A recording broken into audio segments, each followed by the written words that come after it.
এই রমজানে একটি নামাজের কথা বলবো, শত কষ্ট হলেও এই নামাজটা আপনি ছাড়বেন না, একবার হলেও এই নামাজটা আপনি পড়বেন।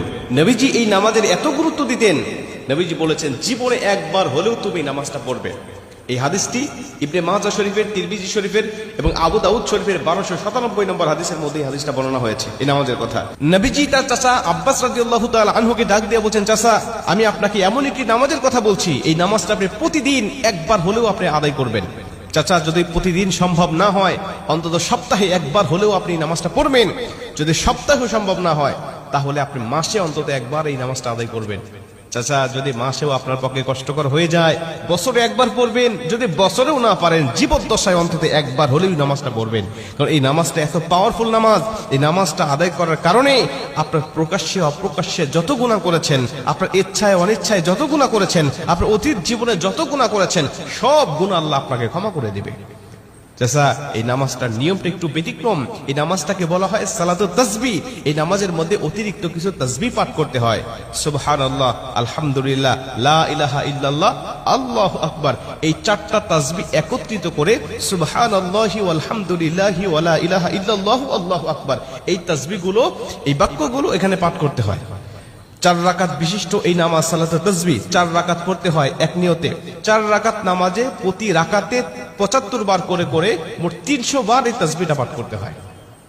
সুবহানাল্লাহি ওয়াল হামদুলিল্লাহি ওয়া লা ইলাহা ইল্লাল্লাহু আল্লাহু আকবার, এই তাসবিহটা, এই দোয়াটা 75 বার করে করে প্রতি 4 রাকাতে মোট 300 বার করে আপনি পাঠ করবেন। কি নিয়মে পাঠ করবেন আমি আপনাকে নিয়মটা শেখাচ্ছি। আবু দাউদ শরীফের 1297 নম্বর হাদিসের মধ্যে যে নিয়মটা এসেছে, আমি এই নিয়মটা আপনাকে শেখাচ্ছি। আমাদের সমাজে আর বেশ কিছু মানুষ বেশ কিছু নিয়ম বলে, কিন্তু আমি আপনাকে হাদিস থেকে সরাসরি নিয়মটা জানাচ্ছি। এটা আপনি রেকর্ড করে নেন, খাতা কলম থাকলে লিখে নেন।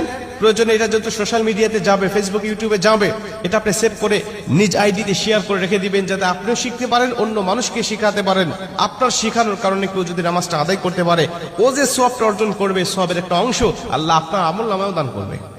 এজন্য এগুলো মানুষের কাছে ছড়িয়ে দিবেন যত সম্ভব হয়। আপনি প্রথমে যখন নামাজটা শুরু করবেন, নিয়ত করবেন নফল নামাজের নিয়ত করে অন্যান্য নামাজে যেভাবে সানা পাঠ করি আপনি সেভাবে সানা পড়বেন। অন্যান্য নামাজে যেভাবে সূরা ফাতিহা পড়ি ওভাবে সূরা ফাতিহা পড়বেন। অন্যান্য নামাজে সূরা ফাতিহার পরে যেভাবে সূরা মিলান ওইভাবে সূরা মিলাবেন। সূরা মিলানোর পরে রুকুতে যাবার আগে দাঁড়ানো অবস্থায় আপনি 15 বার এই তাসবিহটা পাঠ করবেন। সুবহানাল্লাহি ওয়াল হামদুলিল্লাহি ওয়া লা ইলাহা ইল্লাল্লাহু আল্লাহু আকবার। এই তাসবিহটা পাঠ করলেন 15 বার। 15 বার পাঠ করার পর আপনি রুকুতে চলে গেলেন। রুকুতে গিয়ে রুকুর যে তাসবিহটা আছে, এই তাসবিহটা পাঠ করার পরে সুবহান রাব্বিল আযীম বলার পরে আপনি এই তাসবিহটা আবার পাঠ করবেন 10 বার। সুবহানাল্লাহি ওয়াল হামদুলিল্লাহি ওয়া লা ইলাহা ইল্লাল্লাহু আল্লাহু আকবার। এই 15 বার আর 10 বার 25 বার। এরপরে আপনি রুকু থেকে উঠে দাঁড়ালেন, দাঁড়ানোর অবস্থায় আপনি আবারও 10 বার পাঠ করবেন। তাহলে হলো 10 আর 25 35 বার। এরপরে আপনি রুকুতে চলে যাবেন। রুকুতে গিয়ে রুকুর তাসবিহটা পাঠ করার পরে আবারও পড়বেন 10 বার। এই হলো 35 আর 10 45 বার। এরপরে আপনি রুকু থেকে আবার উঠে বসে পড়লেন।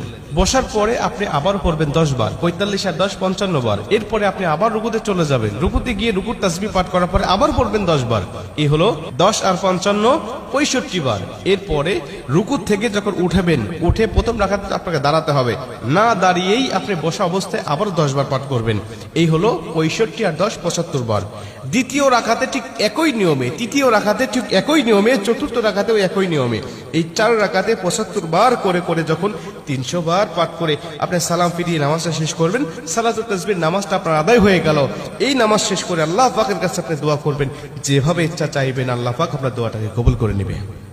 আমরা দেখেছি বেশ কিছু পিকচারের মধ্যে, বেশ কিছু জায়গায়, বেশ কিছু লেখায় আপনি এই নিয়মটা বর্ণনা করার পাশাপাশি একটু ব্যতিক্রম বর্ণনা করা হয়েছে, যে শেষ রাকাতে সেজদা থেকে উঠে বসে না পড়ে রুকুতে যাওয়ার আগেই মোট 25 বার পড়তে হবে। অর্থাৎ রুকুতে যাওয়ার আগে 10 বার আর সানা পড়ার পরে 15 বার। এই নিয়মটা বর্ণনা করা আছে, কিন্তু হাদিস শরীফের মধ্যে আমি যেটা বললাম এই নিয়মটা বর্ণনা করা আছে। অতএব এই নিয়মে যদি আপনি নামাজটা আদায় করেন, আশা করা যায় আপনার নামাজটা কবুল হয়ে যায়।